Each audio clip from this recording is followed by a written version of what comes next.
taken the internet by storm. Why? Let's talk about African hair. Why patriarchy hates women so much. If you don't know the history behind it, don't touch it. I was always the dirty kid. Getting an A in an African home is a big deal. You have to go study big. Aki uliacha kukua daktari uende ukue kwa jua kali industry. Who is Sweerie and where did you get that name? Is that your real name? My real name is Vivian Taabu.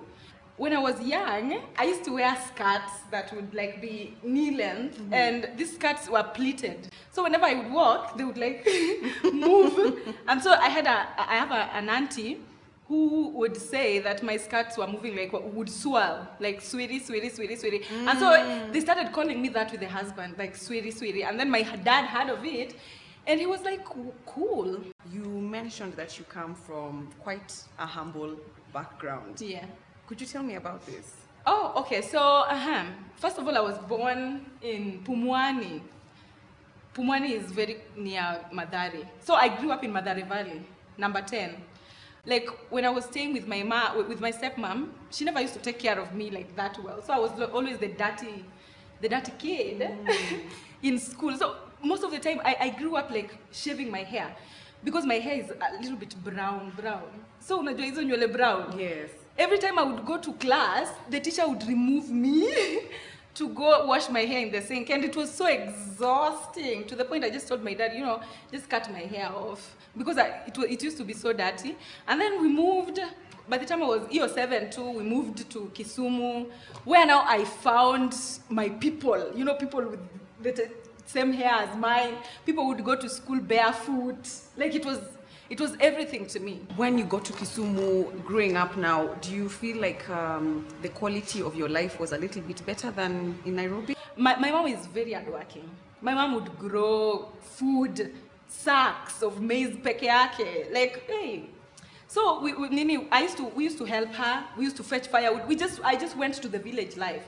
And looking at it right now, I look at my life back and I see how difficult it was because saizi I'm at a different place. But when I was growing up, oh my God, I didn't even see the difficultness of it. Yes. Like I was just like, utilizing what was there. And to me, sikuwa najiangalia na najihurumia ati, oh my God, I don't even have my own room. Mama, we are living in a grass-thatched house. Because everyone, it was like that. Yeah. Everyone was like that.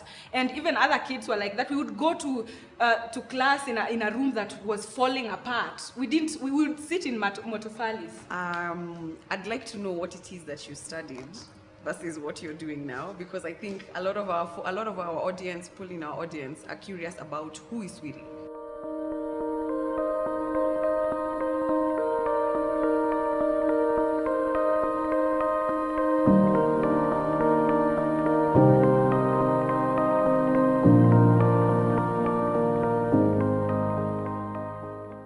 Getting an A in an African home is a big deal. You have to go study big. And personally, you must do something in medicine? Yeah. So, growing up, my mom was a tailor, okay? And I loved it. I used to use her pieces to just make stuff for myself and wear them. So, I went to University of Nairobi to study microbiology and biotech. And then, when I got to the microbiology class, it wasn't what I wanted. I knew that from day one, that it wasn't what I wanted. As a matter of fact, I even went to main campus from Chiromo to go ask for interfaculty transfer, to go study something with art. But then I crawled through that course. It wasn't what I wanted to do with my life. So when I graduated, I was just like, I was so sure. Up to today, my dad calls me to tell me, Aki, uliacha kukua daktari, uende ukue kwa jua kali industry. How are you able to manage financially for 4 years doing your degree? Or were you? Okay, so wacha nikwambie. Hey, when you go to campus and you are from a poor background, hey, I don't know whether people talk about this, but it is not easy. Because first of all, I'm somebody who used to go to class with people who drive, okay? Like you go to class with people who get dropped. And so you are struggling to even have lunch. So Mimi, before I went to campus, my brother told me one thing. He said, Vivian, ukienda campus, just make sure you dress nicely. And if you've never slept hungry, you're going to.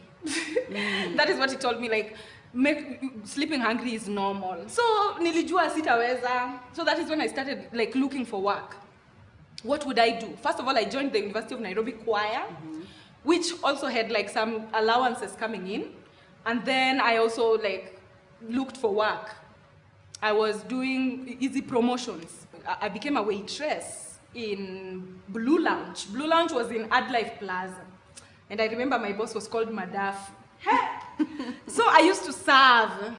It was like people would look at you and they'll be like, what? I don't even know why I'm crying. Take your time. The disrespect that comes with how people treat you when you're a waitress. And I think a lot of waitresses, they know. Because I remember my workmates would say that, si wanadhani sisi ni mapoko. So that is who we are. And some of my workmates would even leave with men, you know, to go and make extra cash. And that identity was what I was given.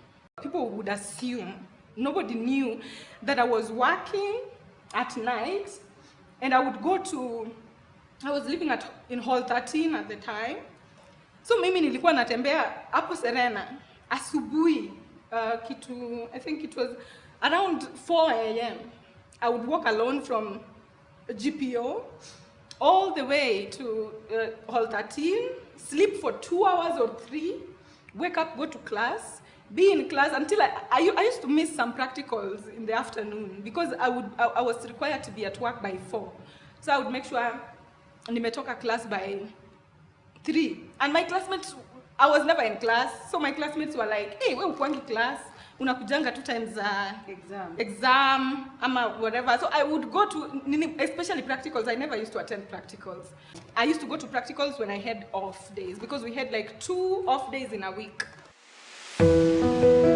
Your ancestors rubbed off the indigenous names of our natural resources and renamed them after their lovers and friends. So the African map is upside down, and it might seem like a small issue, but it is not.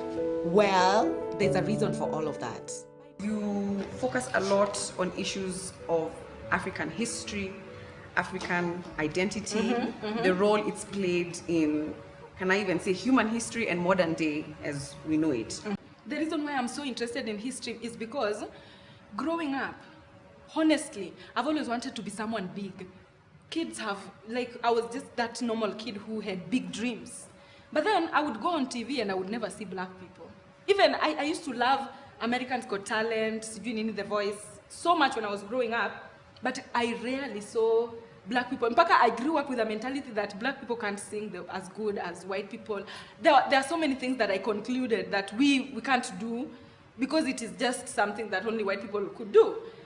Growing up, I realized that actually black people can also do these things. It's just that there's no representation. We are not being shown. We can even do these things and more. We are not even being shown, okay? So personally, this changed my perspective a lot. I realized that we can actually compete globally too, as well. It's just that we don't know that, and we are not being given, you know, the correct opportunities. Black people always have to work twice as hard, you know, do twice as much, you know, for the same result. So this is what made me to want to tell people, to talk about history. Because personally, I know these things and I was applying them in my own personal life. But then I realized that there's so many people who are ignorant of their roots and their cultures. A lot of people look down on themselves, not because they can't do things or make a change into the world, but because of the stereotypes that were created, the mentality, the colonial mentality that was ingrained in our minds. And it takes a lot to decolonize. You know, they attacked the black mind. When you read about, you know, the miseducation of the Negro, they attacked the mind. You know, and the religion played a huge role in that. During your time in university, you went through a very traumatic event. Yeah. Can you please tell us about that experience? There was a night, it was saa moja. I was moving from GPO to Stella Winja through Central Park. So this guy, he didn't even talk to me, or like he was just grabbing me, and then he grabbed me at the hapo nyuma ya Serena. There's a wall behind Serena. So adi hapo nyuma, and he ended up sexually assaulting me. And that was like the worst period of my life. I even wanted to drop out of campus due to that. I struggled with that. So I went back to my room after that happened, and I didn't want to tell anyone. Okay? I went back to my room and I was crying. I couldn't believe that had just happened. He didn't use that protection or anything. During that moment, the Congress lady at that time of Stella knocked on my door. And she came in, and we were never talking, we were not friends or anything. She just came, and I don't know what she was coming to do. But then she got into my room and found me crying. And I didn't even know what to tell her. I just told her I've just been sexually assaulted. And I was sobbing through it. I went to Nairobi Women's, and I was put on PEP. PEP was like, even going through PEP, like it is terrible. It was a very, I had a how do we call it? A diary. So I just wanted to get through one day at a time. It was so heavy for me. My dad told me if I wanted to drop out, I could. But then I said, I'm not going to drop out. I'm just going to carry this one day at a time. So I used to cancel. I canceled until nikafika like in the middle of that. And I just couldn't go on with the PEPs anymore. So I said, you know what? I'm not going to continue taking this, because they were taking they were the worst. I wish I could get sexually assaulted and just move on with my life. But being put on PEP would remind me every day. I used to do so many weird things. I would wash myself so much. Like, mpaka I got a fungal infection because of how much I would wash like I felt so terrible because the guy was so dirty. And I tried going for therapy. It didn't even make it better, because in UN, when you get so sexually assaulted, during that time, people don't take you seriously. People just say, what were you wearing? You know, why were you at Central Park at that particular time? There's a certain older woman who was getting me through it. I didn't even know who she was. I just met her when I was going to get my checkups, whatever, and I told her what happened. Hizo times ungeniongelesha, I would just walk. But if anyone would talk to me, I would break down. So when that woman talked to me and I found myself breaking down, and she felt so bad.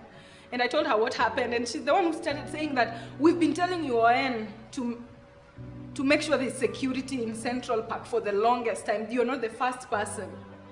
And they just didn't do anything about it, okay? So in order to get through that, I enrolled myself to compete as Miss UN. It helped me get through that. I became the first runners-up. I joined Women Students Welfare Association, where we would help, have female conversations and stuff.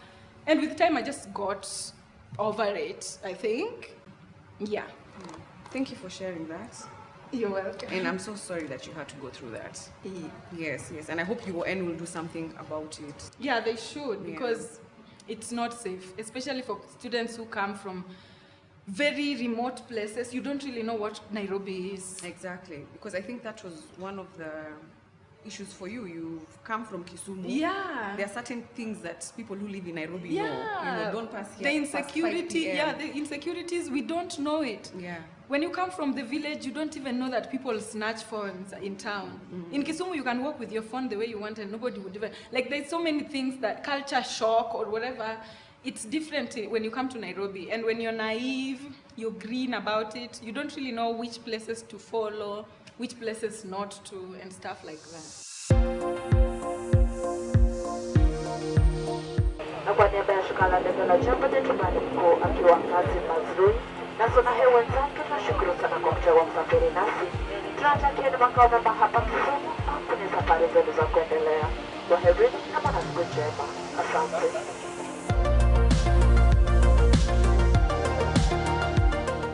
Look, Kisumu wanaanza sasa walk over bridge. Where is your home? Huko ndio nini? You even have beyond fruits. Aye.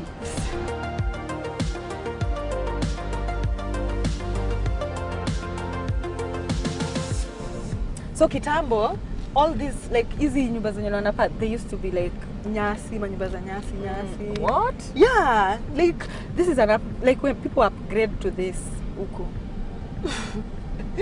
What? Even us, we used to like live in nyasi. You're joking. I'm not joking, I swear. I swear to God, we used to live kwa nyasi. You mean matope? I mean, yeah. Matope kwa wall, and then nyasi juu. And do you know why? Because tuko na nyasi mob sana, papyrus reeds kwa lake. So we used to get them for free. And then we built with them. Yeah. Hizi watu wameanza kuchanuka saa hii.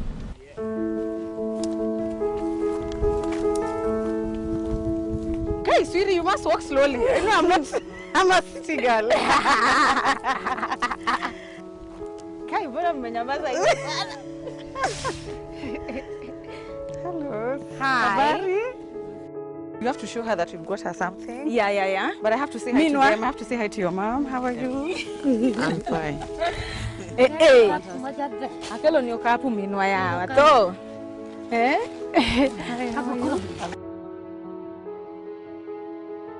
How is she to her sisters? Is she a good sister? Is she a good daughter to you?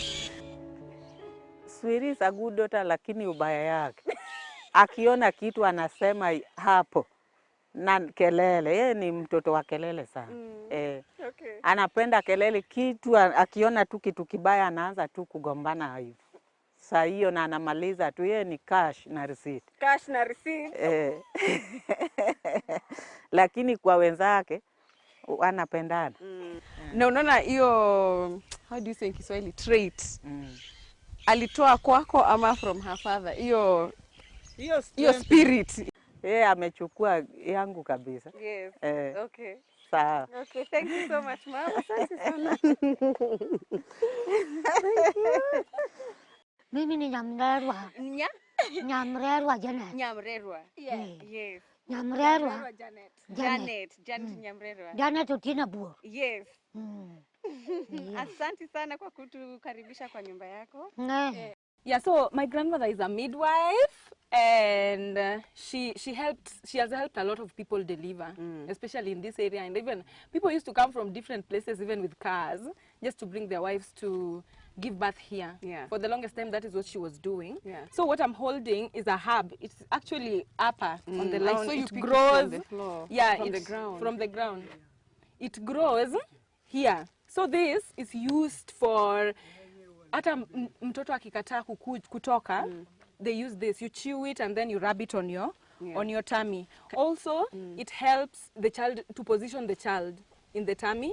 It also helps to move the child upwards, and it also helps to keep the child playing in the stomach, so that the mother is not in pain. Playing, yeah. Could you ask her where she learned to use this for that? Yeah, meanwhile, giwacho ni somo makanye, ningeyo nade.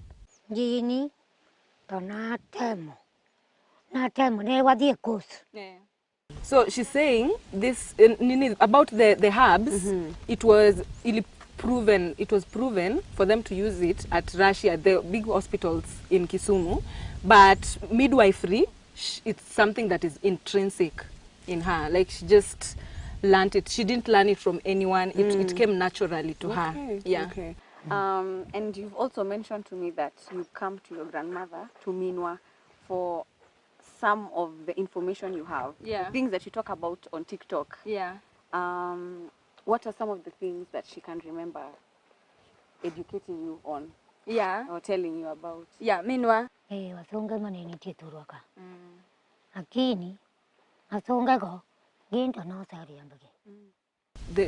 The white people, they used to live in, they are but by the time she was young, they are the ones who used to be here, and they are the ones who used to control the government and everything. They are the ones who are in charge. Only after Kenyatta aliwatoa, ndio sasa Kenyans wakabaki na nini. Like that is the story she's talking about. He's talking about. Yeah. Okay. The way they were here, and then after they left, when they were here, they were the ones who were in charge of everything. Okay. But then after they left, sasa hao ndio wakachukua nini ya nini serikali. Thank you so much. Asante sana ma. Yeah, watu ni erokamano. Erokamano. Yeah. Erokamano. Pigire momano chwer aenge tikalari samoju nyachutoka reso ai kaka nobet mokwongo kendo biro bet kawuono kendo biro bet nyaka chieng'. Amen. Asachwa kendo wuon baba chunya goni ni erokamano jaduong' mar timo kodwa maber misango mar misengini. Erokamano ne jotijni ae piny mabor mondo gibi e piny kaduong' kanisa.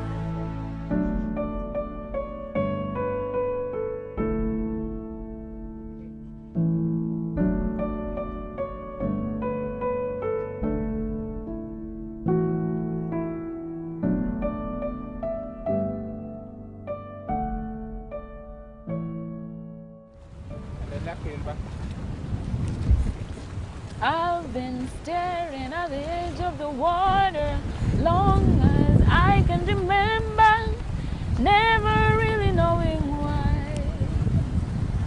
I wish I could be the perfect daughter, but I come back to the water no matter how hard I try.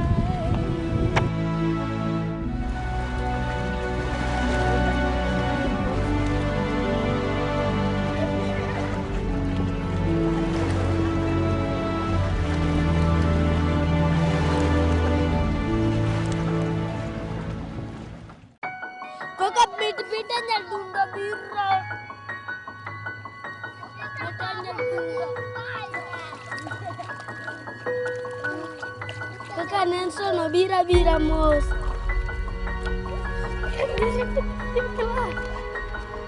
Jarenga.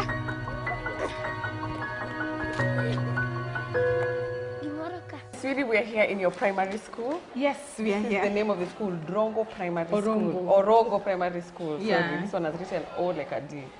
Orongo Primary School. Yes, and we're in a class 8 class, like a class that you used to be in. Yeah. I just have to ask you this because I can see it in your face. How does it feel to be back after all these years?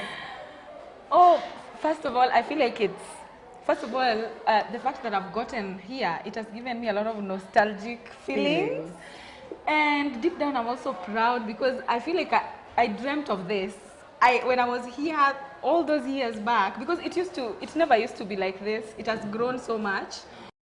How do you think it shaped who you are today? Yeah, first of all, being in this school, it's literally who I am. I wouldn't say that it's the high school that I went to or the university that I went to. This was where my foundation was. Coming to this school, first of all, I told you when I came from Mathare to this school, I found my people. I found people I looked like. I found people who were freestyle the way I was, and people who loved playing, because we used to play a lot in this school. Yes. And so this is where I developed my confidence. Yeah. This is where my confidence grew. This is where the woman I have become today started from here. Yeah. So that is why this school is so special to me. It's the most significant in my life because it laid the foundation of the person I became. Do you feel like play is a huge integral part of development, child development? And do you think getting an A is the only thing? Because you were a bright student, obviously. Yeah. Yeah. So first of all, I was the most playful in my class. Even though I was leading, I was always the most playful. My uniform was always, you know, not so clean. So I feel like playing is an essential part of growth. Too much work without play makes Jane a dull girl. And so me playing also developed me as a person, especially with my energies and also, you know, just getting out the stress because of shouting and everything. So I feel like playing should be given priority among children because it really helped me to become jovial and also just to focus on my books. Yeah. How different is it now versus when you were here 2009? When I was here in 2009, actually I came to this school in 2003, all the way to 2009. It wasn't so developed. We had classes that were still made of cow dung, and we had classes, some classes didn't even have seats. So when I look at it right now, there's so much difference. Everything, it's so different from when I was here.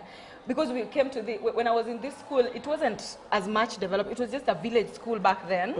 And nowadays, it's so, even the performances, you know, they've grown, everything has grown. And I'm so happy to see that a lot has developed since I left. Actually, village school or not, I think performance is amazing. Is amazing. Yeah.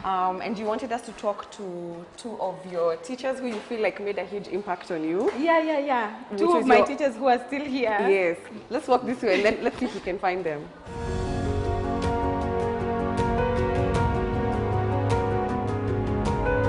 Who is this? Hi! Oh my god! Sweetheart. Hi! I told you that you are the well-known. She's the one who was my teacher when I was so like my daughter. I got to meet you.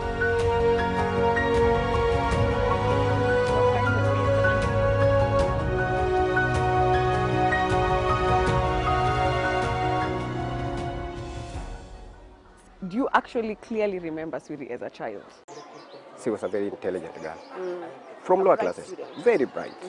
Class 3 or class 4, she was still very tiny. So I asked someone to come and pray for us. You know, everybody shied off. But this young girl came forward in the assembly and she prayed. You teach somebody and you become somebody who is responsible. We are happy. Hata hii shati, hata ninunulia tu. Amesikia. One day I was in class and they went out for break. So when she came, she sat on my chair. And I asked her, "What are you doing?" "I'm the teacher today." And she said it in Kiswahili. "Mimi ndo mwalimu leo." And then she gave the beautiful smile that she always had. So I was forced to give her a piece of chalk and ask her to write some words for the others on the chalkboard. So discipline and hard work will get her where she wants. So she should not say that now I'm here, I'm done. Go on, beautiful, go on.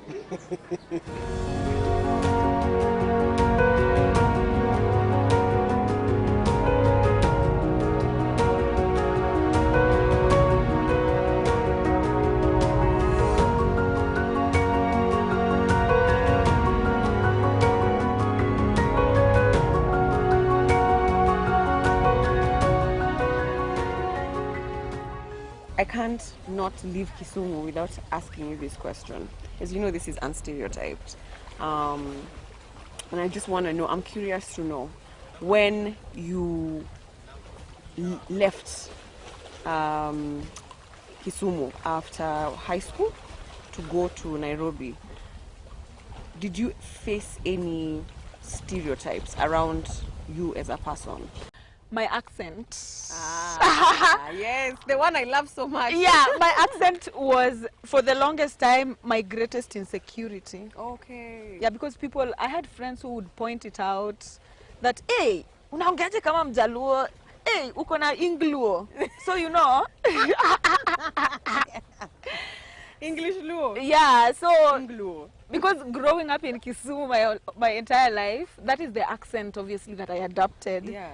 And so when I went to University of Nairobi, we had people from Breban, we had people from, you know, group of schools, Banda School, and these people come with accents. The accent, you know, the type of, when somebody from Breban talks in a room and you're not seeing them, you would think it's a white person talking. Right. Yeah, so they have really, like, accents now. It's so... Nyororo. Nyororo. Sisi, is that too heavy? So obviously that was one of the things that I really struggled with, and I didn't want to come out and speak. For the longest time I was just quiet. In University of Nairobi, I never used to talk much to people. I was not outgoing as such because I was insecure about my accent. But then when I had to work around it, I had to accept myself the way I am. Yes. So I worked on my esteem and I said, you know what, hii accent yangu ndo nitaongea nayo. So if you guys have a problem with it, then it's on you, because I'm from Africa, I grew up in Luo land, I'm a typical River Lake Niloite. There's no way I'm going to talk like a white person. Yeah.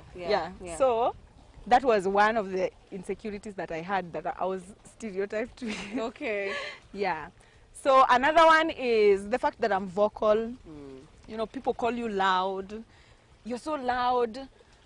Whenever, like, I've had issues with being silenced.